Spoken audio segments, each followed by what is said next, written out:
आगाज करते हैं लेक्चर नंबर 13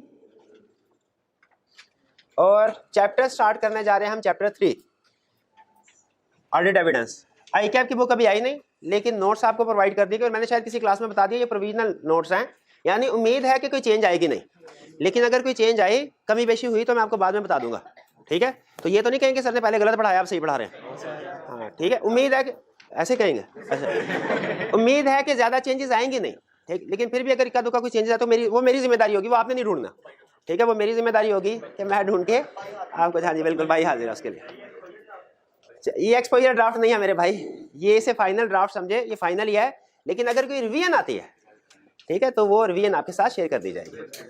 ठीक है हाँ जी, और जितनी को मेरी जजमेंट है स्टार्ट के चैप्टर्स में कोई रिवीजन नहीं आएगी, आगे चल के शायद आ जाए, स्टार्ट के चैप्टर में मेरा नहीं ख्याल कोई रिवीजन आएगी। अच्छा, कल के लेक्चर में जो हमने कंसेप्ट पढ़ा ना आईफैक और आईएएसबी, ये मैंने आपको बताया था कि ये रटे वाले कंसेप्ट है, पहले स्टार्ट में बता दिया था। तो इसमें अगर फर्ज कीजिए कोई लफ्ज सेंटेंस आपको समझ नहीं भी आ रहा ना, बजाय उसके ऊपर सर खपाएं रटा लगाएं आगे निकले, उसमें कोई केस स्टडी नहीं आएगी, कोई केस स्टडी आईफैक और आईएएसबी वाले सेक्शन में से। हाँ तो वो बार बार पूछे सर वो speak out in public interest या इस तरह का कोई और सेंटेंस अगर नहीं समझ आ रहा, कोई इशू, रटा लगाए आगे निकले, इसमें कोई कंसेप्ट है ही नहीं। ठीक है, सिर्फ उसने उसकी पावर्स और ड्यूटीज बताई। अच्छा, एंड पे इसके क्वेश्चंस थे पास्ट पेपर्स के, वो आपने रीड कर लिए, कल हम शायद डिस्कस नहीं कर सके थे एंड पे।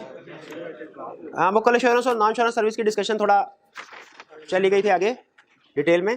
15 और 16 इनमें कोई प्रॉब्लम तो नहीं है? 15, 16, 17 में IFAC provide leadership to the worldwide accountancy profession serving the public interest. What activities are undertaken by IFAC to achieve this? Activities of IFAC किधर लिखी हुई है? तो लिखी नहीं हुई, लास्ट में नहीं है, स्टार्ट में है भाई, स्टार्ट में। Function roles activities of IFAC, role of IAS भी पूछा है, वो भी लिखा हुआ है नीचे, परफॉर्म फॉलोइंग एक्टिविटीज। और नेक्स्ट IAS के बारे में उसने बताया हुआ। इन क्वेश्चन में कोई प्रॉब्लम तो नहीं। अब चलते हैं हम अपने नेक्स्ट चैप्टर और उसके पहले कंसेप्ट की तरफ। पहले इसका थीम आपको बता दूं, ये चैप्टर है क्या। ये चैप्टर आपके सिलेबस के सबसे अहम चैप्टर की बेस है, अहम चैप्टर नहीं है, उसकी बेस है, जिसकी वजह से स्टूडेंट सबसे ज्यादा फेल होते हैं। वो चैप्टर कौन, वो टॉपिक कौन, गैस कीजिए कौन सा टॉपिक होगा भला? एविडेंस। प्रोसीजर परफॉर्म करने होते हैं, एविडेंस में भी प्रोसीजर। स्टूडेंट को अगर एग्जाम में वो सिचुएशन मिल जाए ना जो उन्होंने पढ़ी हुई है, उसका छाप देंगे प्रोसीजर।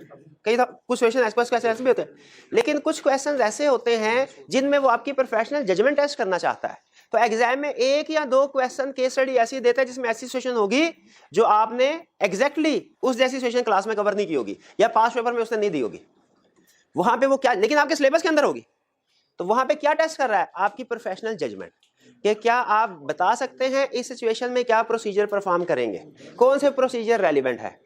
तो वो हमारा टॉपिक है सब्सटेंटिव प्रोसीजर, उसे हम कहते हैं। उस चैप्टर का कंसेप्ट इस चैप्टर में बनता है। ठीक है, उस चैप्टर को डील कैसे करना है वो यहाँ पे कंसेप्ट बनेगा। इसीलिए ये चैप्टर हमारा, वैसे तो हर चैप्टर ऑडिट का अहम है, तो इस चैप्टर को आपने प्रोसीजर वाली साइड पे जब हम पहुंचेंगे आपने इसको ध्यान से समझना है, और खास तौर पे प्रोसीजर्स की नेचर को समझ। इवन आज का लेक्चर भी अहम है। ठीक है, इसमें एक कंसेप्ट ऐसा है जो एग्जाम पॉइंट ऑफ व्यू से अहम नहीं है, लेकिन कंसेप्ट बिल्डिंग के पॉइंट ऑफ व्यू से सबसे ज्यादा अहम वही आज के लेक्चर में। उसके ऊपर मैं टाइम भी ज्यादा लगाऊंगा, आपको बता दूंगा ये एग्जाम पॉइंट ऑफ व्यू से अहम है, ये नहीं है। ठीक है, लेकिन उसको हमने डिटेल में डिस्कस करना होगा। स्टार्ट करते हैं। कहानी शुरू हुई चैप्टर 1 से। चैप्टर 1 में हमने स्टडी किया था एश्योरेंस एंगेजमेंट के 5 एलिमेंट्स है। दुनिया की कोई भी एश्योरेंस एंगेजमेंट हो कितने एलिमेंट्स है? चाहे ऑडिट एंगेजमेंट हो कितने एलिमेंट होंगे उसके, चाहे रिव्यू एंगेजमेंट हो कितने एलिमेंट होंगे, चाहे एग्रीड अपॉन प्रोसीजर हो। गलत, एग्रीड अपॉन प्रोसीजर तो एश्योरेंस एंगेजमेंट है ही नहीं, कल कलब के गया हूं। Agreed upon procedure assurance engagement नहीं है, ऑडिट है, रिव्यू है। दुनिया की हर एश्योरेंस एंगेजमेंट के 5 एलिमेंट्स हैं: 3 party relationship, subject matter, suitable criteria, sufficient evidence और रिटन एश्योरेंस रिपोर्ट। और मैंने आपको बताया था कि अगले चैप्टर्स में हम इन्हीं एलिमेंट्स को डिटेल में स्टडी करेंगे।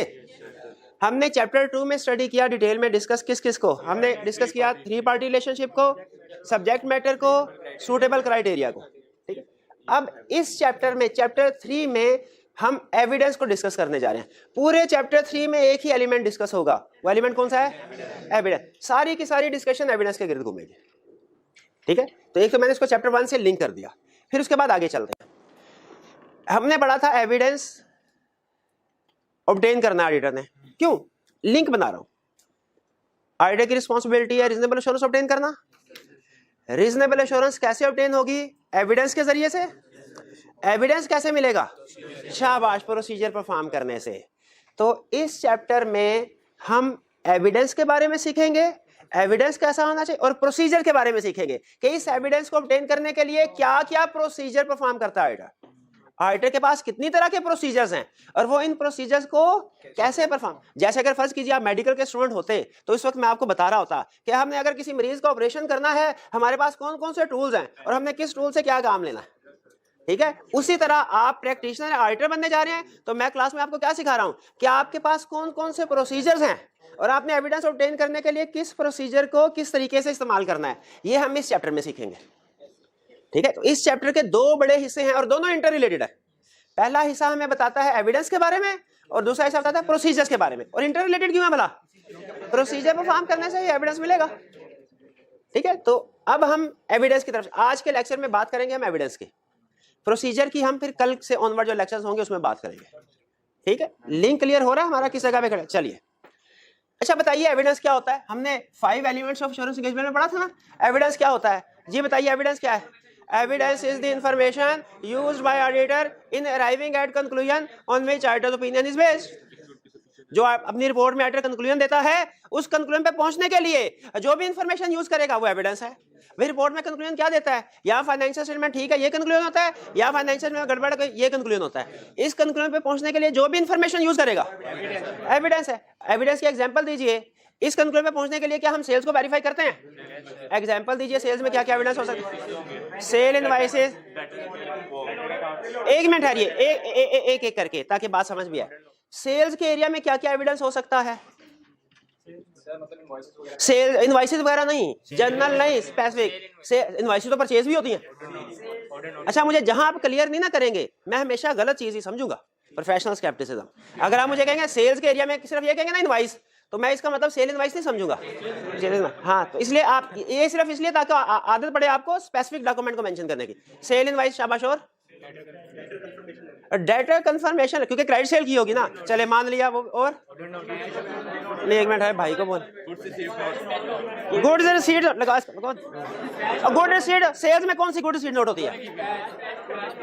Goods dispatch note. Goods dispatch note, acknowledgement of customer, sales order.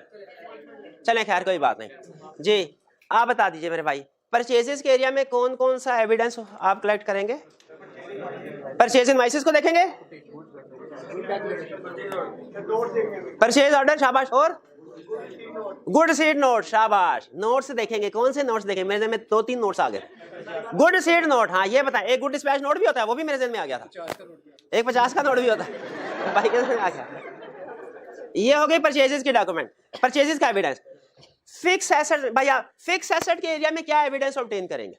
नहीं, आप फिक्स एसेट के एरिया में सबसे पहले उनकी डेप्रिसिएशन की कैलकुलेशन देखेंगे, सही कर रहे हैं कि नहीं, शाबाश। और क्या एविडेंस होगा फिक्स एसेट के एरिया में? ये देखने के लिए कि फिक्स एसेट ठीक है कि गलत। डेप्रिसिएशन का हमने देखा, शाबाश। और शाबाश, बेहतरीन पॉइंट। मैंने कहा सर रीवैल्यूएशन की है तो वैल्यूअर की रिपोर्ट देखेंगे, बहुत अच्छा, शाबाश जी। और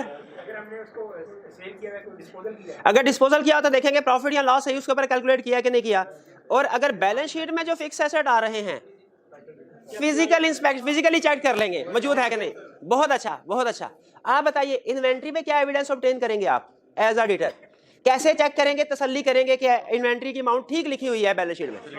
एक मिनट जी, फिजिकली इंस्पेक्ट कर लेंगे इन्वेंट्री को मौजूद है कि नहीं। और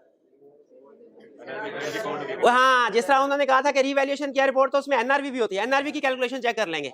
लोअर ऑफ कास्ट एनआरवी भी होती है ना, ठीक है। और ऑब्सोलीट तो नहीं है, शाबाश। अच्छा, अब बहुत बड़ा क्वेश्चन है 50 रुपए के नाम के साथ। बताइए एज ऑडिटर आपको कैसे, किस किस इंफॉर्मेशन से ये इंडिकेशन मिल सकती है कि इन्वेंट्री ऑब्सोलीट हो गई है, इसे राइट डाउन करना चाहिए? एक मिनट है, ये सेल्स कम हो रही है, शाबाश। एक और बताइए, 3-4। मार्केट में उसकी प्राइस बहुत लो चल रही है, हमने उसकी प्राइस ज्यादा। मार्केट में उसकी डिमांड कम है, कंपेटिटर ने न्यू प्रोडक्ट लॉन्च कर दी, शाबाश। ये रेंट के बाद अगर वो इन्वेंट्री सेल हुई तो कम प्राइस पे सेल, कॉस्ट से कम पे सेल, शाबाश। और अच्छा मुझे बताइए, आपको हिंट दे रहा हूं, आपने मुझे बताना है। फिजिकल स्टॉक टेकिंग के दौरान में आपने कुछ इन्वेंट्री को देखा, कहा इसको एनआरई पे रिकॉर्ड करो, ये ऑब्सोलीट हो गई है, क्यों? उसको दीमक लगी थी, शाबाश, बेहतरीन। फिजिकली डैमेज हो गई थी इन्वेंट्री, एग्जैक्टली फिजिकली डैमेज हो गई थी। ठीक है, बट ठीक है, आखिरी सवाल का जवाब दीजिए।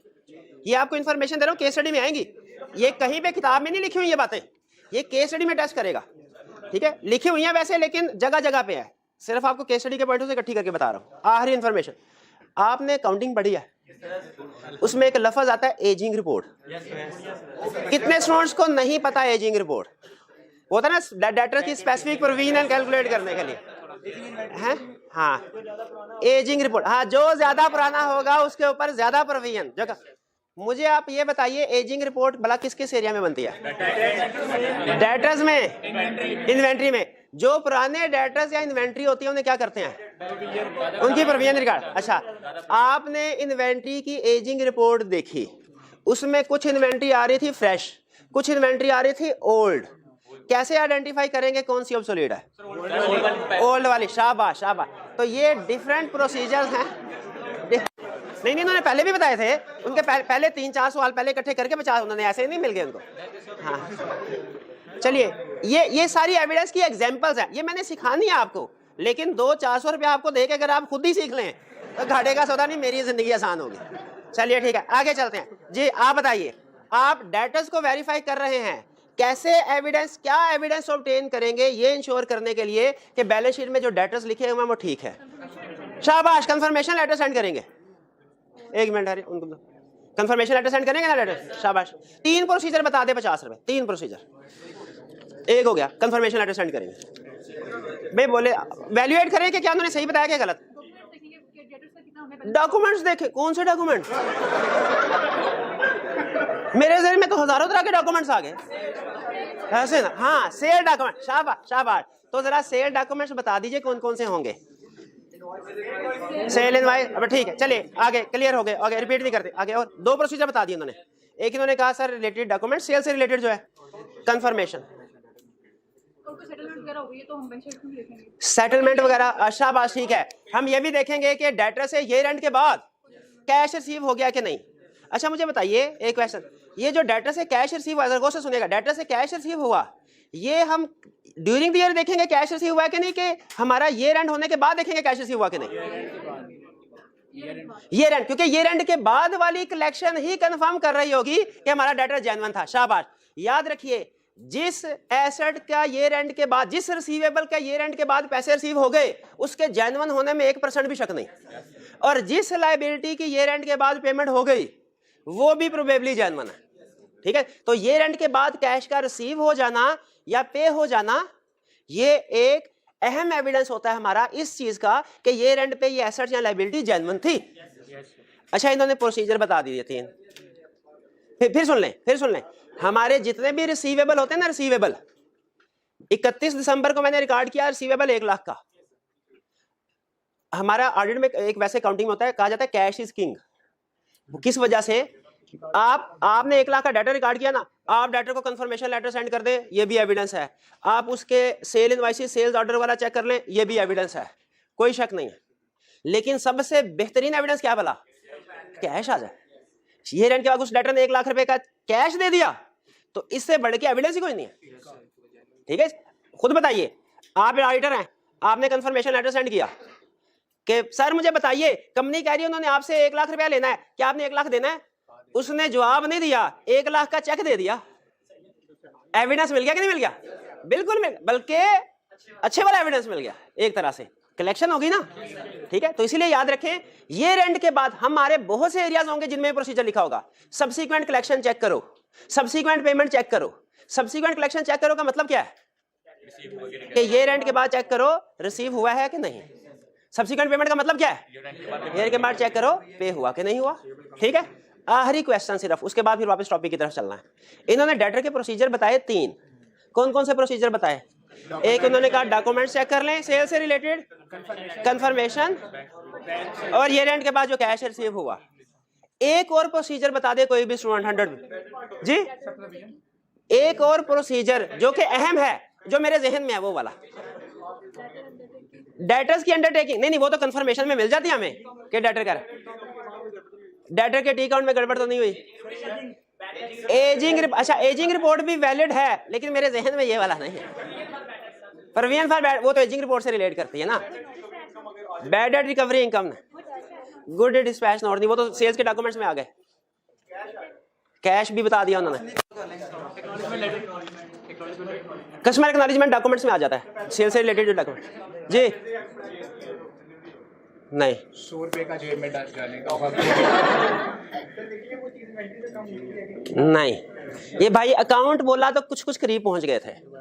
डेटर में मैं बता देता हूँ जी, डेटर्स कंट्रोल अकाउंट रिकंसिलिएशन नहीं बोला था किसी ने, बोला था ना, क्या कहा था ना?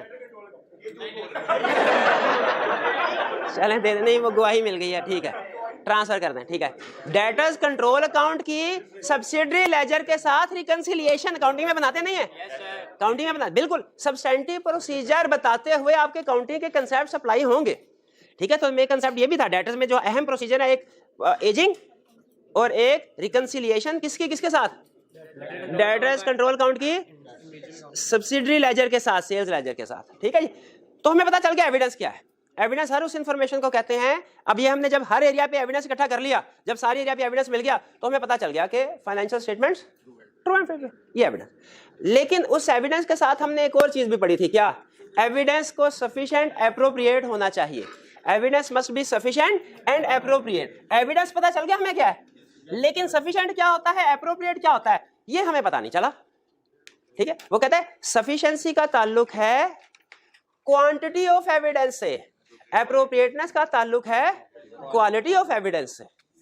सफिशिएंसी मतलब कितना, एप्रोप्रिएटनेस मतलब कैसा। ठीक है, जैसे फर्ज कीजिए 7 वाली क्लास के साथ हमारा मुकाबला हो रस्सा खींचने का। अगर हम ये मुकाबला जीतना चाहते हैं, हमारे स्टूडेंट्स में 2 कैरेक्टरिस्टिक्स होनी चाहिए। एक सफिशिएंसी, इनकी तादाद ज्यादा होनी चाहिए। दूसरा एप्रोप्रिएटनेस, सेहतमंद होने चाहिए। यही एविडेंस है। अगर आप चाहते हैं ना कि आपका एविडेंस जो है वो सफिशिएंट, एक रीजनेबल एश्योरेंस ऑब्टेन करें, तो रीजनेबल एश्योरेंस वही एविडेंस ऑब्टेन कर पाएगा जो सफिशिएंट भी होगा, एप्रोप्रिएट भी होगा, दोनों चीजें। ठीक है, क्लैरिफाई कर रहे with the help of examples बोले। हाँ बिल्कुल, with the help of example. सुनिए, सफिशिएंसी का मतलब समझ आ गया, क्वांटिटी ऑफ एविडेंस कितनी होनी चाहिए। एप्रोप्रिएटनेस का मतलब आ गया क्वालिटी। एप्रोप्रिएट, पहले सफिशिएंसी सुन लीजिए। होता यह है, किसी जगह पे हम जाते हैं, ठीक है, किसी क्लाइंट का ऑडिट करने के लिए जाते हैं ना, तो वहां पे एविडेंस सफिशिएंट होना चाहिए। अच्छा, स्टैंडर्ड ने हमें परसेंटेज नहीं बताई कितना, अब हमारी जजमेंट पे डिपेंड करता है। किसी ऑडिट क्लाइंट पे जाते हैं हम, थोड़ा काम करते हैं, है दोनों में रीजनेबल एश्योरेंस है, दोनों ऑडिट एंगेजमेंट। किसी जगह पे जाएंगे कम एविडेंस सफिशिएंट होगा, किसी जगह पे जाएंगे ज्यादा एविडेंस ऑब्टेन करना पड़ेगा। ये बहुत से फैक्टर्स पे डिपेंड करता है। ये वो सारे फैक्टर सफिशिएंसी के फैक्टर है। सफिशिएंसी का बेसिक कंसेप्ट क्या है कि आप जिस क्लाइंट का ऑडिट करने के लिए जा रहे हैं, वहां पे आपने कम प्रोसीजर परफॉर्म करना है कि ज्यादा, क्योंकि सफिशिएंसी का ताल्लुक क्वांटिटी से होता है, और क्वांटिटी मतलब कम के ज्यादा। आपको ये बता रहा है, आपने ये फैक्टर सामने रख के डिसीजन करना है कि कब कम एविडेंस विल बी सफिशिएंट और कब मोर एविडेंस। अगर कंसेप्ट समझ आ गया, मैं सिर्फ पॉइंट बताऊंगा, एक्सप्लेनेशन आप खुद बताएंगे। मैं एक क्लाइंट का ऑडिट करने के लिए गया, वहां पर मैंने रिस्क असेसमेंट की, पता चला रिस्क इज हाई, तो बताइए less evidence will be sufficient के मोर, और रिस्क लो है तो less evidence will be sufficient. अच्छा, अब सुनिएगा, पहले मेरा सवाल फिर जवाब। एक एरिया को मैं वेरीफाई कर रहा हूं, उसकी अमाउंट बहुत ज्यादा है, ज्यादा अमाउंट को हमारे में क्या कहते हैं, मटीरियल है, तो मुझे ज्यादा का मोर एविडेंस के लेस मोर, और अगर इमटेरियल है लेस। अगर वो एरिया बहुत कॉम्प्लेक्स है और अगर सिंपल है लेस। अच्छा, कॉम्प्लेक्स एरिया की कोई एग्जांपल दे दीजिए फाइनेंशियल स्टेटमेंट में। Provision for bad debt, provision for warranty, revaluation of fixed assets, legal cases. But ठीक है, आगे चलते हैं। Auditors knowledge and experience. अच्छा, इसको जरा गौर से समझिए। Auditors knowledge and experience. हम जब ऑडिट करने के लिए जाते हैं ना तो दो तरह से क्लासीफाई करते हैं। मतलब क्लासिफिकेशन की अपना अपना पॉइंट ऑफ व्यू से कर सकते हैं। एक क्लासिफिकेशन करते हैं कि ये हमारा फर्स्ट ईयर ऑफ ऑडिट है, हमारा ऑडिट फर्म का इनिशियल ऑडिट है, या के रिकरिंग, हाँ सब्सिक्वेंट कह लें, या इसे सब्सिक्वेंट को हम ऑडिट में बोलते हैं recurring audit, RECURRING, recurring audit. Initial audit है कि रिकरिंग? इनिशियल ऑडिट कौन सा है? गौर से सुनिएगा। अगर पिछले साल का ऑडिट किसी और ने किया हो और इस साल का ऑडिट हम कर रहे हैं, इनिशियल ऑडिट। अगर पिछले साल का ऑडिट भी हमने किया, इस साल का ऑडिट भी हमने किया, हम अपॉइंट हुए, रिकरिंग ऑडिट। इनिशियल ऑडिट और रिकरिंग ऑडिट में फर्क समझ आया? ये आगे चल के 6-7 जगहों पे कंसेप्ट इस्तेमाल होने वाला है, इनिशियल ऑडिट और रिकरिंग ऑडिट। खुद मुझे बताइए, मेरे लिए इनिशियल ऑडिट ज्यादा प्रॉब्लमेटिक है कि रिकरिंग? क्योंकि इनिशियल ऑडिट में मुझे क्लाइंट के बारे में, उसके बिजनेस के बारे में, उसकी मैनेजमेंट के बारे में कोई इंफॉर्मेशन नहीं होगी। रिकरिंग ऑडिट में बहुत सा एविडेंस पिछले साल में अंडरस्टैंडिंग ऑब्टेन कर चुका होगा, निस्बतन कम एविडेंस। बिल्कुल, कहाँ कहाँ मिस स्टेटमेंट है वहां पे भी मुझे अंदाजा होगा। बिल्कुल ठीक है। तो इसका मतलब ये हुआ, इनिशियल ऑडिट में मैंने procedure, more evidence will be sufficient, और रिकरिंग ऑडिट में लेस एविडेंस, क्योंकि कुछ एविडेंस या अंडरस्टैंडिंग हम पिछले लास्ट ईयर ऑडिट से भी कैरी फॉरवर्ड करेंगे। क्लियर हो गई? इसमें सबसे बड़ा मसला आपको प्रैक्टिकली बता दूं, हमारे सिलेबस में नहीं है, प्रैक्टिकली बता दूं। इनिशियल ऑडिट में जो ओपनिंग बैलेंस होते हैं ना, जो इस साल के फाइनेंशियल स्टेटमेंट को फैक्ट कर रहे होते हैं, हमारे लिए वो वेरीफाई करना बड़ा मुश्किल होता है। जैसे इस साल की कॉस्ट ऑफ सेल्स को वेरीफाई करने के लिए लाजमी है कि आप ओपनिंग स्टॉक भी वेरीफाई करें, जो हमारे लिए बड़ा मुश्किल होता है। लेकिन अगर हमने रिकरिंग ऑडिट है तो पिछले साल ऑलरेडी वेरीफाई किया होगा, वो चुटकियों में हो जाएगा। ठीक है, ये एक ओपनिंग बैलेंस एक मसला होता है इसी वजह से। लेकिन बहरहाल जनरल कंसेप्ट भी यही है कि इनिशियल ऑडिट में हमें मोर एविडेंस। तो अब देखें ऑडिटर्स नॉलेज एंड एक्सपीरियंस, अगर ऑडिटर का ऑलरेडी नॉलेज एंड एक्सपीरियंस है और अगर फर्स्ट टाइम एक्सपीरियंस है, मोर एविडेंस। आगे क्वालिटी ऑफ एविडेंस, अगर एविडेंस अच्छी क्वालिटी का है, लेस एविडेंस। स्ट्रॉन्ग बंदे होंगे तो कम भी चलेंगे, जीत जाएंगे, और अगर एविडेंस की क्वालिटी अच्छी नहीं है तो प्रोसीजर ज्यादा परफॉर्म करने पड़ेंगे। वैसे ये क्वालिटी ऑफ एविडेंस जो है ना, मेरे ख्याल में यहाँ कवर हो रहा था ना, क्योंकि मैंने आपको बताया सफिशिएंसी इज ए क्वांटिटी और appropriateness A measure of quality. तो क्वालिटी को इधर नहीं आना चाहिए था, लेकिन उसने इस वजह से बताया कि आपको बता रहा है कि सफिशिएंसी और क्वालिटी इंटरलिंक्ड है, इसीलिए उसने इधर लिख दिया। आगे अहम concept, strength of internal control. अगर इंटरनल कंट्रोल स्ट्रांग है, less evidence will be sufficient. Internal control weak है, मोर, क्योंकि रिस्क बढ़ गया। ये सारे पॉइंट समझ आ गए। एग्जाम में आपसे सिर्फ इतना पूछेगा, मुझे बताओ कौन से फैक्टर्स हैं जिन पे जजमेंट ऑफ सफिशिएंसी डिपेंड करती है। सिर्फ फैक्टर आपने लिखने, एक्सप्लेनेशन नहीं लिखनी। एक्सप्लेनेशन आपको कंसेप्ट बिल्डिंग के लिए सिखाई, आगे केस स्टडी में काम आएगी। ठीक है, हाँ, एक सैम्पलिंग मेथड लिखा हुआ है, उसका रट्टा लगाएं बस, सैम्पलिंग मेथड, क्योंकि सैम्पलिंग पढ़ा ही नहीं हुआ। सैम्पलिंग का पूरा चैप्टर है, वो चैप्टर पढ़ेंगे तो आपको पता चलेगा कि एक सैम्पलिंग होती है स्टैटिस्टिकल, एक होती है नॉन स्टैटिस्टिकल, एक जिसमें कंप्यूटर इस्तेमाल करते हैं, एक जिसमें हम कंप्यूटर इस्तेमाल नहीं करते। तो जब कंप्यूटर इस्तेमाल करें तो आप ज्यादा एविडेंस भी हासिल कर सकते हैं, क्योंकि वो काम जल्दी हो जाता है। लेकिन अगर खुद हमें काम करना पड़े तो हमें पड़ती है मौत। तो हम कम एविडेंस को भी कहते हैं सफिशिएंट है। ठीक है, ये स्टैटिस्टिकल और नॉन स्टैटिस्टिकल सैम्पलिंग। लेकिन ये अभी नहीं सिखाना था आपको। बहरहाल समझ आ गई तो अच्छी बात, नहीं समझ आई तो कोई बात नहीं। लेकिन मुझे इतना बता दें, स्टैटिस्टिकल और नॉन स्टैटिस्टिकल दो तरह की सैम्पलिंग होती है। किस में कंप्यूटर इस्तेमाल होते हैं? स्टैटिस्टिकल टूल्स के लिए जाहिर है कंप्यूटर, प्रैक्टिकली स्टैट के बड़े बड़े फार्मूले थोड़ी याद होते हैं भाई। ये सफिशिएंसी क्लियर हो गए? अच्छा, अब सुनिए, अगर आपने प्रोसीजर परफॉर्म किए और सफिशिएंट एविडेंस ऑब्टेन नहीं हो सका तो क्या करेंगे? मजीद मैनेजमेंट के साथ डिस्कस करेंगे और मोर प्रोसीजर परफॉर्म करने की कोशिश करेंगे अगर मिल जाए। अगर फर्ज कीजिए मैनेजमेंट से डिस्कस करके भी मोर प्रोसीजर परफॉर्म नहीं हुए, ओपिनियन को मॉडिफाई कर देना। आप सेल्स का ऑडिट करने के लिए गए, उसमें 500 इनवॉइसेस थी, आपने सैंपल सेलेक्ट किया 100 का, उस 100 में से 80 आपको मिली, 20 क्लाइंट ने दी नहीं, एविडेंस सफिशिएंट मिला आपको, 20 में से 80 पे काम कर लिया, 20 रह गई। क्लाइंट ने कहा सर जी आप भी तो सैंपल बेस पे काम करते हैं, तो हमें भी समझे सैंपल बेस पे काम करते हैं, तो आपने 100 मांगी थी, हमने 80 दे दी, 80%, तो 20 जाने दें, तो जाने देंगे? हम कहेंगे सैंपलिंग की सैंपलिंग नहीं होती, सैंपलिंग की सैंपलिंग नहीं होती। फिर वो कहेगा अच्छा सर जी ये 20 छोड़े, मैं दूसरे 20 दे देता हूं। अब चाहे कि नंबर ही पूरे करने हैं ना, हैं, तो मान लेंगे उसकी बात। हम कहेंगे नंबर पूरे नहीं करने, हमने reasonable assurance of sample change भी नहीं होता, सैंपल चेंज भी नहीं होता, सैंपलिंग की सैंपलिंग भी नहीं होती, और एक दफा सैंपल सेलेक्ट कर ले वो चेंज भी नहीं होता। इन दोनों चीजों की स्टैंडर्ड इजाजत नहीं थी। इसीलिए अगर 100 मांगे 80 दिए, क्या सफिशिएंट एविडेंस मिला? हम मैनेजमेंट से, डायरेक्टर से कम्युनिकेट करेंगे, अगर बात 20 मिल जाए अच्छी बात, अगर नहीं मिले ओपिनियन मॉडिफाई कर देंगे। भाई ये बात समझ आई? जी मेरे भाई।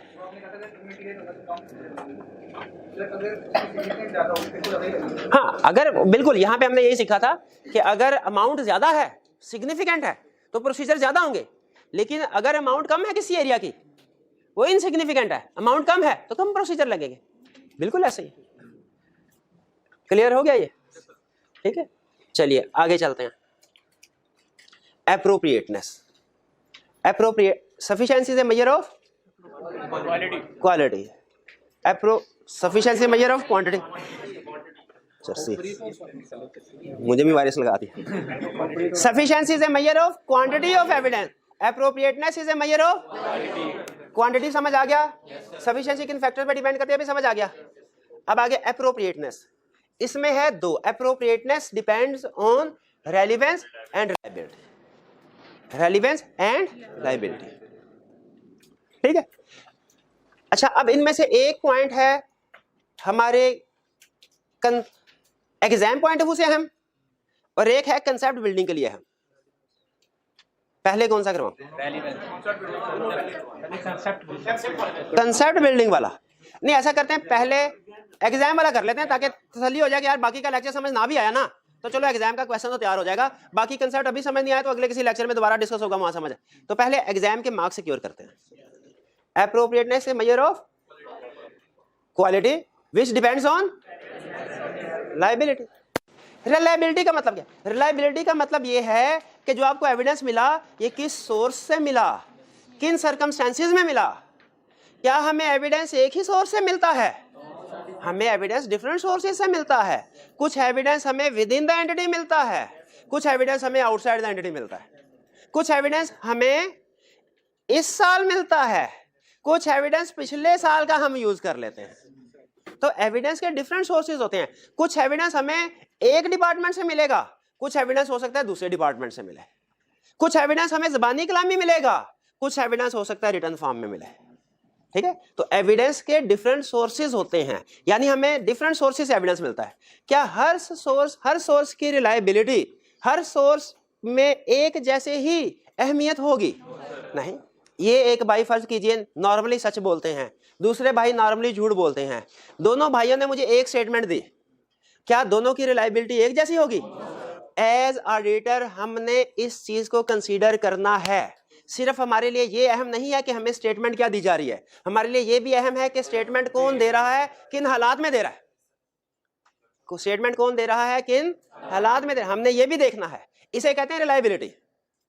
तो हमने सिर्फ एविडेंस नहीं, एविडेंस किस सोर्स से आ रहा है इसको भी देखना है। कुछ सोर्सेज रिलायबल होते हैं, कुछ रिलायबल नहीं होते। हमें यही सिखा रहा है कि आप जब एज ऑडिटर ऑडिट करने के लिए जाएंगे, प्रोसीजर परफॉर्म करेंगे, डिफरेंट सोर्सेज से एविडेंस मिलेगा, तो आपने सिर्फ ये नहीं कहना कि सर मैंने 100 इनवॉइसेस चेक कर लिए हैं, ठीक है, बल्कि आपने ये भी देखना है कि इनवॉइसेस कौन सी थी, कैसे सेलेक्ट की, किस सोर्स से आपको मिली। ठीक है, ये इनमें फर्क है। आप शायद एक जगह पे लिखा हुआ है, आप शायद क्लाइंट की, अगर क्लाइंट की इंटेग्रिटी का लफ्ज बोला मैंने इससे पहले क्लास, क्लाइंट की इंटेग्रिटी डाउटफुल है ना अगर, तो आपको क्लाइंट की 100 सेल इनवॉइसेस वो एविडेंस नहीं देंगी जो एक एक्सटर्नल कंफर्मेशन दे देगी, क्योंकि मैनेजमेंट के थ्रू आपको जो भी इनवॉइसेस मिल रही है उनकी इंटेग्रिटी डाउटफुल है, उनसे जो भी एविडेंस मिल रहा है वो भी डाउटफुल है। तो इन हालात में एक्सटर्नल जो है हो जाता। तो हमने सिर्फ ये नहीं देखा 100 प्रोसीजर परफॉर्म किए शाबाश, नहीं, वो 100 उस एक के बराबर नहीं है। ये है अप्रोप्रिएटनेस का कंसेप्ट, ये है रिलायबिलिटी का कंसेप्ट। तो हमने सफिशिएंसी को भी देखना है, वो भी रीजनेबल होनी चाहिए, ठीक है, और अप्रोप्रिएटनेस को भी देखना है। अप्रोप्रिएटनेस में 2 पॉइंट है, रेलेवेंस और रिलायबिलिटी। पहले एग्जाम पॉइंट ऑफ रिलायबिलिटी, कौन सा एविडेंस ज्यादा रिलायबल होता है, कौन सा कम। अब इसमें ये सिखा रहा हूं, पहले क्या सिखाया था, किस सिचुएशन में मोर एविडेंस ऑब्टेन करना है, किसमें लेस। अब क्या सिखा रहा हूं, कौन सा एविडेंस ज्यादा रिलायबल होगा, कौन सा कम। इसलिए कि अगर आप ज्यादा रिलायबल एविडेंस ऑब्टेन करेंगे ना तो थोड़ा कम भी काम कर लें तो गुजारा चल जाएगा। ठीक है, सबसे पहले अब तरतीब आगे पीछे कर रहा हूं। External evidence is more reliable than internal evidence, agree करते हैं? Explain with the help of example. Confirmation से एविडेंस मिलता है, सेल इनवॉइस से भी एविडेंस मिलता है, दोनों में से कौन ज्यादा रिलायबल है? क्यों? एक्सटर्नल है। शाबाश, आगे चले। Documentary evidence is more reliable than oral, agree करते हैं? ठीक है, हाँ। रिटन फॉर्म में एविडेंस मोर रिलायबल है, वर्बल फॉर्म की एविडेंस है। वर्बल फॉर्म में आप पता लोग मुकर भी सकते हैं, रिटन फॉर्म में तो मुकर नहीं सकते ना। फॉर एग्जाम्पल, एक है रिटन कंफर्मेशन, आपने कंफर्मेशन लेटर भेजा, रिटन जवाब आया। दूसरा टेलीफोन से जवाब आया कि सर कौन सा ज्यादा रिलायबल है? Written confirmation. टेलीफोन कुछ पता नहीं किसका है, ठीक है। Written evidence more reliable than verbal, agree करते हैं? अच्छा चलिए, फिर इसके बाद original evidence is more reliable than photocopy, ठीक है। बाजुकात हम फोटोकॉपी को भी एक्सेप्ट कर लेते हैं। क्लाइंट के सेल परचेज के एग्रीमेंट होते हैं ना, सम टाइम हम कहते हैं ठीक है सर आपने इस कस्टमर के साथ सेल किया, हमें फोटोकॉपी दिखा दी एग्रीमेंट की, चल जाएगा काम। लेकिन अगर प्रॉपर्टी फिक्स एसेट है, उसके टाइटल डॉक्यूमेंट्स को इंस्पेक्ट करना है, हम कहते हैं सर ये मिलियंस की ट्रांजैक्शन है, ये फोटोकॉपी नहीं, इसमें ज्यादा रिलायबल एविडेंस दीजिए, ठीक है। तो original evidence is more reliable than, agree करते हैं ना? फोटोकॉपी तो गड़बड़ हो सकती है, ओरिजिनल में मुश्किल है। आगे, direct evidence is more reliable then indirect evidence. अब डायरेक्ट क्या होता है भला? जो ऑडिटर जो भी एविडेंस क्लाइंट की इन्वॉल्वमेंट के बगैर हासिल करता है, जो भी एविडेंस क्लाइंट की इन्वॉल्वमेंट के बगैर हासिल करता है वो डायरेक्ट एविडेंस है। और जो थ्रू क्लाइंट हासिल करता है, sale invoice, purchase invoice, sales order, purchase order, GDN, GRN, सारे डॉक्यूमेंट्स, ये सारे एविडेंस क्या है? मैनेजमेंट के थ्रू आए। External confirmation direct, bank confirmation direct. खुद एम्प्लॉय से क्वेश्चन किया या कोई, ये क्या है? डायरेक्ट। एक क्लाइंट ने कहा सर डेप्रिसिएशन बिल्कुल ठीक रिकॉर्ड की है, एक हमने कैलकुलेशन खुद अपने हाथ से, डायरेक्ट। तो direct evidence more reliable then. आपने क्लाइंट से पूछा, इन्होंने भाई ने भूल गए सवाल, सेग्रीगेशन ऑफ ड्यूटीज कह रहे थे सर, एक्सप्लेन कर दें। एक्सप्लेन कर रहा हूं अब। सेग्रीगेशन ऑफ ड्यूटीज का मतलब सेपरेशन ऑफ ड्यूटी। हमारा ऑडिट पॉइंट ऑफ व्यू क्या कहता है? अब देखें, एक होता है business point of, business man का पॉइंट ऑफ व्यू कुछ और होता है, ऑडिटर का पॉइंट ऑफ व्यू कुछ और होता है। बिजनेसमैन क्या कहता है? कहता है मैनेजमेंट को प्रॉफिट का 10% कमीशन दो, ये अच्छी बात है। हम कहते हैं क्यों? मैनेजमेंट दिन रात एक करके मेहनत करती है। ये बिजनेसमैन का पॉइंट ऑफ व्यू है। ऑडिटर का पॉइंट ऑफ व्यू क्या होता है? सर वो मैनेजमेंट कमीशन लेके फ्रॉड भी करेगी। अब बिजनेसमैन का पॉइंट, अब एक और सुने बिजनेसमैन का पॉइंट ऑफ व्यू। एक ट्रांजैक्शन है ना, एक बंदे से सारी काम करवा दो, कम पैसे देने पड़ेंगे, एक बंदा सारा काम करेगा। ये बिजनेस, ऑडिटर का पॉइंट ऑफ व्यू क्या है? नहीं सर, सारी ट्रांजैक्शन के लिए एक ही पर्सन रिस्पॉन्सिबल नहीं होना चाहिए, बल्कि ट्रांजैक्शन को सेग्रीगेट करें, उसके डिफरेंट पार्ट्स बनाएं, हर पार्ट के लिए अलग बंदा हो। जैसे बिजनेसमैन कहेगा कैश रिसीव करने के लिए जो बंदा है वो रिकॉर्ड भी करे कितना कैश रिसीव हुआ। ऑडिटर कहेगा नहीं सर, सेग्रीगेशन ऑफ ड्यूटी कीजिए, यानी इस ट्रांजैक्शन को एक से ज्यादा हिस्सों में डिवाइड कीजिए, रिसीव करने वाला बंदा अलग हो, रिकॉर्ड करने वाला बंदा अलग हो। वरना अगर सेग्रीगेशन ऑफ ड्यूटीज नहीं होगी, आपका इंटरनल कंट्रोल वीक होगा, तो क्या हो सकता है? वो पैसे जेब में रख लेगा, रिकॉर्ड भी नहीं करेगा। लेकिन अगर सेग्रीगेशन ऑफ ड्यूटी होगी, पैसे वसूल करने वाला जेब में रख भी लेगा, रिकॉर्ड करने वाला लिख लेगा, डे एंड पे दोनों फिजिकल और रिकॉर्डेड टैली होगा, जब मैच होगा फर्क सामने आ जाएगा।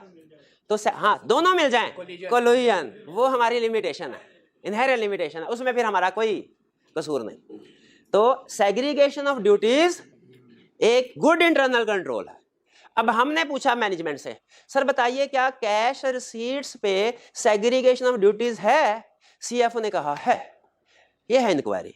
दूसरा, हमने खुद जाके अपनी आंखों से देखा कि सेग्रीगेशन ड्यूटी, कैश रिसीव करने वाला, रिकॉर्ड करने वाला बंदा एक या लदा लदा है। बताइए कौन सा डायरेक्ट एविडेंस है? वो देखा, ऑब्जर्वेशन। क्लियर होगी ये बात? ठीक है, तो समझ आ रहा है कैसे कैसे एविडेंस जो है, कौन सा एविडेंस रिलायबल है। आखिरी, कंट्रोल्स। अगर क्लाइंट के इंटरनल कंट्रोल स्ट्रांग होंगे तो एविडेंस रिलायबल है, और अगर वीक होंगे तो। अच्छा, ये ना इससे थोड़ा सा कंफ्लिक्ट करता है। यहां हमने क्या सीखा? एक्सटर्नल मोर रिलायबल है, इंटरनल लेस रिलायबल। अब यहां पे इंटरनल कंट्रोल की बात कर रहा है, तो वो तो इंटरनल एविडेंस जो होगा वो तो हम नीचे कह चुके हैं लेस रिलायबल है।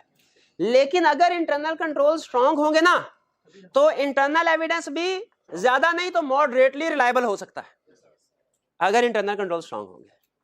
ठीक है, जैसे इंटरनल कंट्रोल की एक एग्जांपल दी हुई है उसने, आप अपने नोट्स देखिए, इस पे पेज नंबर लिखा हुआ है कि नहीं? पेज नंबर लिखा, किसी भी किताब को देखे ना, उसमें प्री नंबरिंग, इसे कहते हैं प्री नंबरिंग होना, प्री नंबरिंग हुई होती है। इसका सबसे बड़ा फायदा पता क्या होता है? दरमियान में कोई पेज मिसिंग हो आपको पता चल जाता है। तो प्री नंबरिंग, जैसे सेग्रीगेशन और ड्यूटीज मैंने कहा ना गुड कंट्रोल है, उस तरह प्री नंबरिंग भी गुड। ये मैं आपको अभी प्रॉपर टॉपिक नहीं पढ़ाया, लेकिन एग्जांपल दे रहा हूं ना, उसको सुन के लिख लिया। कभी हो सकता है किसी वक्त मैं प्राइज के साथ आपसे पूछ लूं, बताओ अभी तक इंटरनल कंट्रोल की कौन कौन सी एग्जांपल है? कल पूछ, नहीं किसी परसों पूछूंगा, कल तो आप याद करके आए होंगे। ठीक है, तो आपने बताना है सेग्रीगेशन और ड्यूटीज इंटरनल कंट्रोल की एक एग्जांपल, और प्री नंबरिंग। प्री नंबरिंग से क्या, अगर आप अपने डॉक्यूमेंट्स की प्री नंबरिंग कर रहे हो, दरमियान में कोई मिस हो जाए पता चल जाएगा। एक लाइन कार्ड करने के लिए गए, उसने अपनी गुड्स डिस्पैच नोट की प्री नंबरिंग की थी, दूसरे क्लाइंट ने गुड डिस्पैच नोट की प्री नंबरिंग नहीं की थी। किसकी सेल्स वेरीफाई करते हुए आप ज्यादा श्योर होंगे कि ये कंप्लीट है? प्री नंबरिंग की। तो इंटरनल एविडेंस भी रिलायबल हो सकता है अगर कंट्रोल्स स्ट्रांग हो। भाई कुछ बात समझ आई? अभी क्विक रिवीजन कर लेते हैं अभी तक जो कुछ हमने पढ़ा, ताकि मैं एग्जाम पॉइंट ऑफ व्यू से जो चीज है उसको तो साइड पे कर लूं, फिर कंसेप्ट डिस्कस करते रहेंगे जितना भी टाइम होगा। मुझे बताइए एविडेंस के बारे में हम पता क्या है? Evidence information used by writer in arrival conclusion which opinion is based. यानी रिपोर्ट में राइटर जो ओपिनियन लिखता है उस ओपिनियन तक पहुंचने के लिए जो भी एविडेंस, जो भी इंफॉर्मेशन इकट्ठी करेगा वो एविडेंस। एविडेंस में दो कैरेक्टरिस्टिक्स क्या होनी चाहिए? एप्रोप्रिएट। सफिशिएंसी का मतलब क्वांटिटी ऑफ एविडेंस। ये किन पे डिपेंड करती है, किन फैक्टर्स पे? रिस्क पे, materiality, complexity, knowledge, experience, quality, strength of it. Examine की एक्सप्लेनेशन ही सिर्फ फैक्टर पूछेगा, लेकिन मैंने एक्सप्लेनेशन भी शेयर कर दी। फिर इसके बाद बताइए appropriateness, quality of evidence. Appropriateness major of quality of evidence which is affected by relevance, reliability. बताइए कैसे पता चलेगा क्या एविडेंस रिलायबल है कि नहीं? उसका सोर्स, नेचर, सर्कमस्टेंसेस से पता चलता है। ठीक है, बताइए कौन से फैक्टर हैं जो अफेक्ट करते हैं reliability of evidence? External evidence more reliable than original evidence, more reliable than documentary evidence, more reliable than direct evidence, more reliable than, और evidence is strong when controls are strong, evidence is reliable when controls are strong. Clear हो गया? Exam में वो आपसे सिर्फ ये statement पूछेगा कम marks के साथ, एक्सप्लेनेशन नॉर्मली रिक्वायर्ड नहीं होगी, लेकिन फिर भी एग्जांपल मैंने आपके साथ शेयर कर दी। अगर कभी ज्यादा मार्क्स का पूछे तो आपको पता होना चाहिए, और नहीं भी पूछता तो कम से कम कंसेप्चुअल क्लैरिटी के लिए एग्जांपल्स भी डिस्कस होना जरूरी है। यहां तक क्लियर है? कोई प्रॉब्लम नहीं। चलिए एग्जाम पॉइंट ऑफ व्यू से तो आज का कंसेप्ट क्लियर। अब फ्यूचर के टॉपिक को सामने रखते हुए एक चीज समझा रहा हूं, इसको 2 मिनट में भी समझा सकता हूं, लेकिन नहीं 20 मिनट लगाऊंगा ताकि कंसेप्ट अच्छा बिल्ड हो। तैयार है? एग्जाम पॉइंट ऑफ व्यू से हम नहीं सिर्फ कंसेप्ट बिल्डिंग है। Appropriateness depends on relevance and reliability. Reliability पढ़ लिया। रेलेवेंस, रेलेवेंस क्या होता है? रेलेवेंस का मतलब है there should be logical connection between assertion and procedure. There should be logical connection between assertion and procedure. Assertion है, असर्शन है हमारा स्पेसिफिक ऑब्जेक्टिव। क्या हमारा? एक हमारा ओवरऑल ऑब्जेक्टिव होता है रीजनेबल एश्योरेंस ऑब्टेन करना, एक स्पेसिफिक ऑब्जेक्टिव होता है। पहले मैं रेलेवेंस का मतलब आपको समझा दूं, फिर उसके बाद असर्शन और प्रोसीजर की तरफ आते हैं। मेरा है सुबह टैक्स का पेपर, सारी रात मैंने ऑडिट पढ़ पढ़ के 1 मिनट नहीं सोया। एविडेंस सफिशिएंट, 1 मिनट नहीं सोया, एविडेंस सफिशिएंट, पास हो जाऊंगा? मकसद पूरा होगा? क्यों? एविडेंस सफिशिएंट तो है। रेलेवेंट भाई, टैक्स का पेपर देने के लिए मकसद टैक्स का पेपर पास करना है, तो रेलेवेंट प्रोसीजर क्या है? टैक्स की बुक। इसी तरह आपका जो मकसद है और जो प्रोसीजर है उसमें लॉजिकल कनेक्शन होना चाहिए, वरना मकसद पूरा नहीं होगा। करना सीए है, ठीक है, लेकिन फेसबुक, यूट्यूब, सीजन, सारे इंस्टा, सारी चीजें। अब बताइए प्रोसीजर में और ऑब्जेक्टिव में लॉजिकल कनेक्शन है? तो इसी तरह हमने भी अपने ऑडिट प्रोसीजर परफॉर्म करने हैं, अपने मकसद को सामने रखें, लॉजिकल कनेक्शन होना चाहिए। किस किस में लॉजिकल कनेक्शन? असर्शन में और प्रोसीजर में। ठीक है, प्रोसीजर समझ आ गया। असर्शन किसे कहते हैं? Specific object. अब जरा असर्शन को ध्यान से समझिएगा। आप में से कितने स्टूडेंट्स साइंस बैकग्राउंड के साथ हैं? सर कॉमर्स वाले नहीं आते इधर? चल कोई बात नहीं। अच्छा मैंने नहीं, मैंने सिर्फ मैट्रिक में साइंस पढ़ी थी और पता नहीं क्या पढ़ी थी। हाँ हाँ हाँ, मैंने उसका बाई कम किया था। हाँ।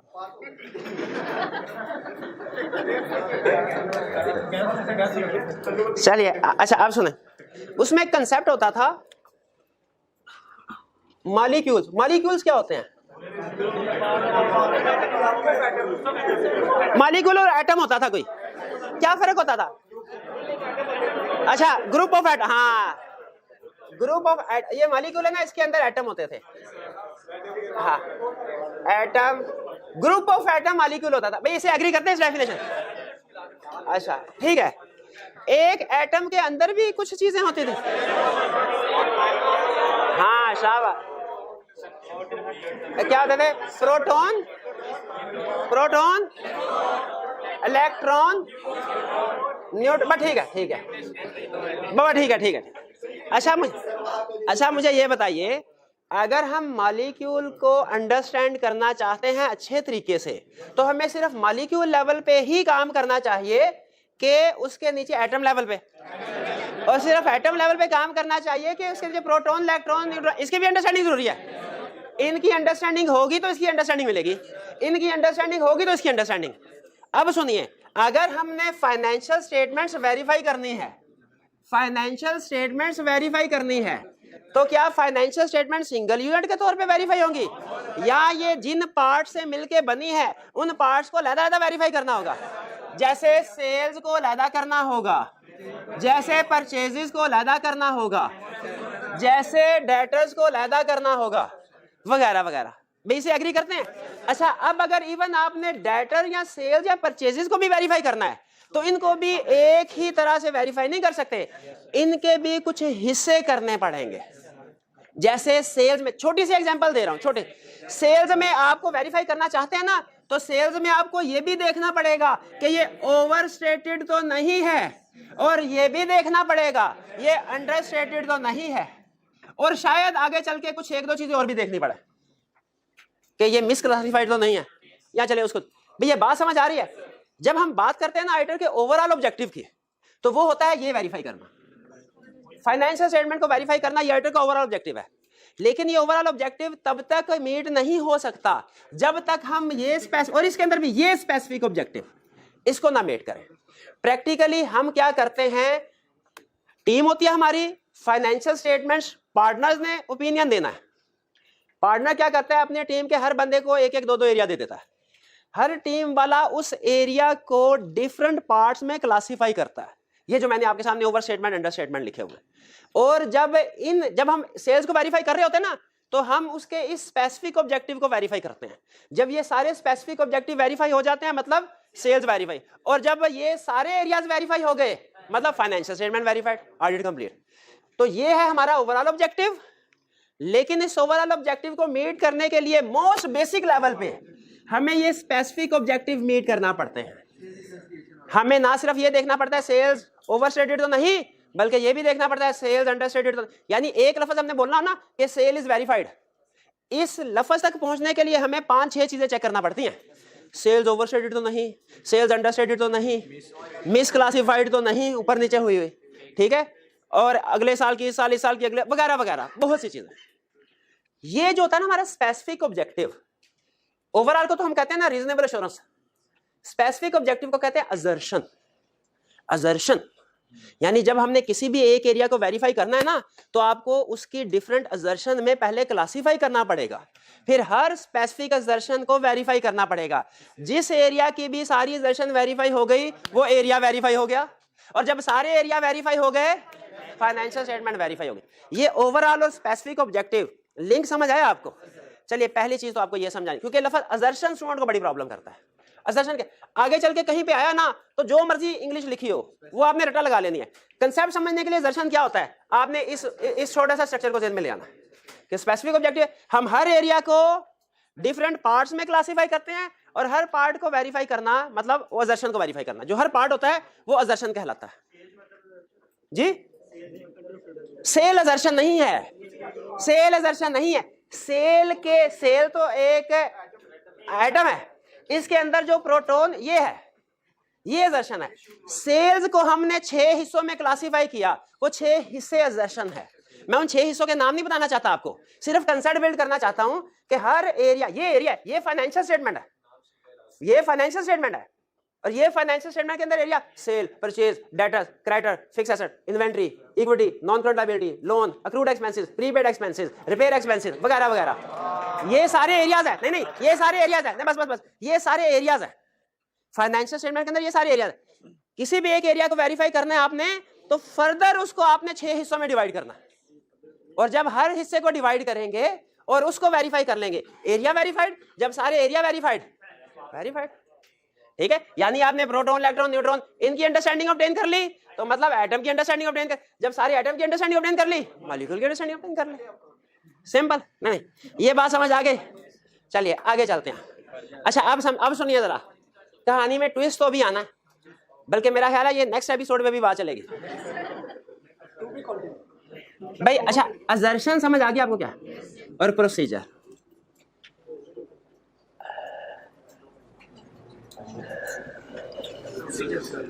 ऑडिट और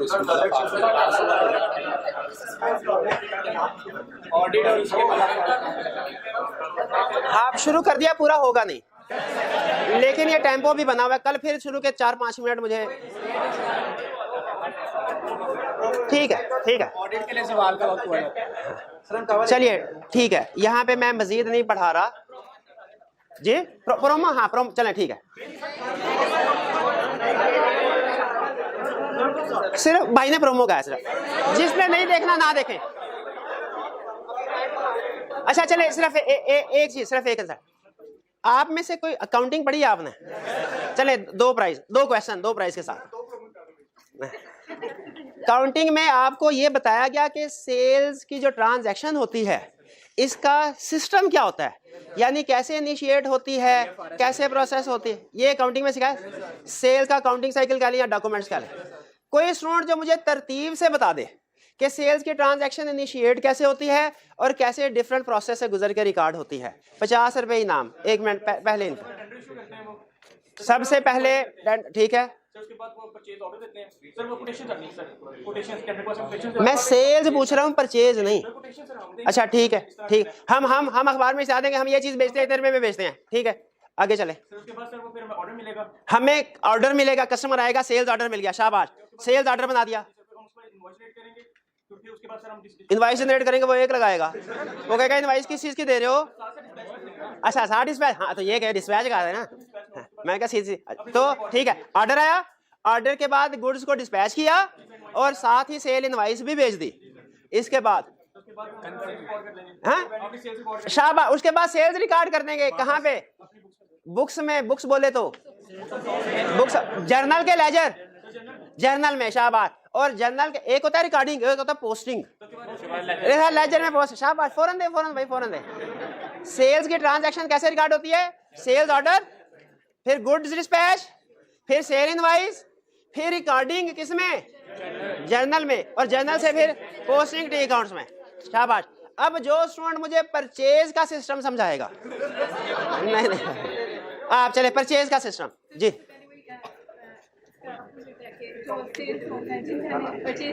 सबसे पहले जो चीजें हमने परचेज करनी है, हम इश्तेहार देंगे, हम कोटेशंस आएंगे, कोटेशंस मिली, हमने उसमें से एक बंदे के साथ एग्रीमेंट कर लिया कि ये चीजें सप्लाई करो। अच्छा जिसके साथ एग्रीमेंट किया और हमने उस एग्रीमेंट को क्या कहते हैं? परचेज ऑर्डर, शाबाश। आगे चलें, परचेज ऑर्डर के बाद क्या होगा? सुन ले, परचेज ऑर्डर इशू हो गया, उसके बाद सप्लायर हमें चीजें भेजेगा, तो हम गुड्स रिसीव कर लेंगे। हाँ GRN, शाबाश। गुड रिसीट नोट बनाएंगे, गुड रिसीट नोट बनाएंगे, गुड रिसीव की, गुड रिसीट नोट बन गया। उसके बाद हाँ एंट्री करेंगे। क्या एंट्री करेंगे? एंट्री नहीं करेंगे। GRN के बाद एक इनवॉइस बनती है जिसका नाम क्या है? परचेज इनवॉइस, शाबाश। उसके बाद फिर परचेज इनवॉइस को रिकॉर्ड करना है कहाँ? जर्नल, जर्नल के बाद पोस्टिंग करने का, बिल्कुल ठीक, बिल्कुल ठीक, शाबाश। अच्छा अब मुझे बताइए, सिर्फ ये नहीं, ये है। अच्छा goods dispatch note, entries in T count. मुझे बताइए, ये है ऑप्शन ए सिचुएशन ए, ये सिचुएशन बी। सिचुएशन ए में कोई गड़बड़ है? सिचुएशन बी में कोई गड़बड़ है? ओवरस्टेट। पहला अंडरस्टेटमेंट, दोनों गलत। क्या हमें दोनों तरह की सिचुएशन पकड़नी चाहिए? आखिरी, अच्छा आप कहें तो अभी खत्म कर दूं लेक्चर, कहें तो वैसा। दो क्वेश्चन पूछूंगा, आपने ए और बी दोनों सिचुएशन को इंडिपेंडेंट रखना है। जी पहले भाई आप, गुड्स डिस्पैच नोट बनी है 10, सेल्स काउंट में एंट्री हुई है 8, ठीक है। आपका मकसद है उन दो ट्रांजैक्शंस को पकड़ना जो रिकॉर्ड नहीं हुई। आपका सोर्स, रेलिवेंट सोर्स क्या होगा? टी काउंट में से सैंपल सेलेक्ट करेंगे और कोई नहीं बोलेगा कि गुड्स डिस्पैच नोट में से सैंपल सेलेक्ट करेंगे। सर गुड डिस्पैच नोट में तो सही है, वो 10 रिकॉर्ड हो चुके, लेकिन टी अकाउंट्स में से देखेंगे कितना रिकॉर्ड हो चुका है। नहीं, गुड्स डिस्पैच नोट में 10 गुड डिस्पैच नोट है, 10 गुड डिस्पैच नोट है। ऐसे सवाल समझ नहीं पाए, सही फिर से सुने। गुड डिस्पैच नोट हुए 10, टी काउंट में एंट्रियां मौजूद हैं 8 की, 2 गुड डिस्पैच नोट रिकॉर्ड नहीं हुए। गलत हुआ ना? फाइनेंशियल स्टेटमेंट में मिस स्टेटमेंट है। हमने वो एज ऑडिटर वो 2 गुड डिस्पैच नोट ढूंढने हैं जो रिकॉर्ड नहीं हुए। हमारा रेलिवेंट सोर्स क्या होगा? जीडीएन या के टी काउंट। हमने जो सैंपल सेलेक्ट करना है वो जीडीएन में से सैंपल सेलेक्ट करेंगे और फिर देखेंगे कि टी काउंट में रिकॉर्ड हुआ कि नहीं, कि टी काउंट में सैंपल सेलेक्ट करके देखेंगे जीडीएन में रिकॉर्ड हुआ। बिल्कुल ठीक बताया, शाबाश। भाई को दीजिए। इसका मतलब है अगर हम अंडरस्टेटमेंट चेक करना चाहते हैं तो हमें सपोर्टिंग डॉक्यूमेंट से सैंपल उठाना चाहिए, फिर टी काउंट की तरफ आना चाहिए, ठीक है। अगला क्वेश्चन, नेक्स्ट क्वेश्चन, आखिरी क्वेश्चन। नहीं, कोई नया बंदा, वो भाई जो एंड पे है। खैर जो सवाल तो अच्छा पहले मुझे बताते जाए, जैसे जैसे सवाल पूछा वैसे वैसे बताते जाए। गुड डिस्पैच नोट बनी 10, टी काउंट, सेल्स के टी काउंट में एंट्रीज पड़ी हैं 12। अंडर स्टेटमेंट है कि ओवर स्टेटमेंट? शाबाश, यहाँ पे पहले मैं लिख, तो भूल ना जाऊं, ओवर स्टेटमेंट। अब हमारा मकसद ये है, हमने वो 2 फेक ट्रांजैक्शंस ढूंढनी है जो कि टी काउंट में रिकॉर्ड हुई हैं। बताइए हमारा रेलिवेंट एविडेंस क्या? 2 ऑप्शन बता रहा हूं, रेलिवेंट आपने सेलेक्ट करनी है। पहला प्रोसीजर, 2 प्रोसीजर बता रहा हूं। अब देखें मकसद क्या है, मकसद ओवर स्टेटमेंट है। 2 प्रोसीजर बता रहा हूं, एक रेलिवेंट है, एक नहीं। बताना रेलिवेंट प्रोसीजर कौन सा है? पहला प्रोसीजर, जीडीएन में से सैंपल सेलेक्ट करूं और देखूं टी काउंट में रिकॉर्ड हुआ कि नहीं। दूसरा, टी काउंट में से सैंपल सेलेक्ट करूं और देखूं जीडीएन है कि नहीं। दूसरे वाला रेलिवेंट। तो अब समझ आया, अगर हमारा मकसद है पर्पस अंडरस्टेटमेंट, तो हमने सपोर्टिंग डॉक्यूमेंट का लफ्ज इसलिए इस्तेमाल कर रहा हूं ताकि बाकी एरियाज पे भी फिट बैठ जाए। कल को जीआरएन के सवाल पूछूंगा तो वो भी आपको बता। अगर अंडरस्टेटमेंट देखना चाहते हैं, सपोर्टिंग डॉक्यूमेंट में से सैंपल उठाना है। ओवर स्टेटमेंट देखना चाहते हैं तो टी काउंट यानी रिकॉर्डेड अमाउंट से सैंपल उठाएंगे, सपोर्टिंग की तरफ जाएंगे। तो जहन में रखिए, ये दोनों ट्रांजैक्शन दोनों सिचुएशन एक ही डोर के 2 सिरे हैं। जीडीएन से सैंपल उठा के टी काउंट में चेक करेंगे, अंडरस्टेटमेंट, और टी काउंट से सैंपल उठा के जीडीएन में। तो ये आपका प्रोसीजर है, ऐसे जाते हैं, और ये आपके असर्शन है। अब बताइए दोनों में लॉजिकल कनेक्शन नजर आ रहा है कि नहीं आ रहा? अगर मैं आपसे ये कहूं कि मैं ओवर स्टेटमेंट चेक कर रहा हूं और जीडीएन में से सैंपल उठा, आपके सर ये रेलिवेंट थोड़ा ही है।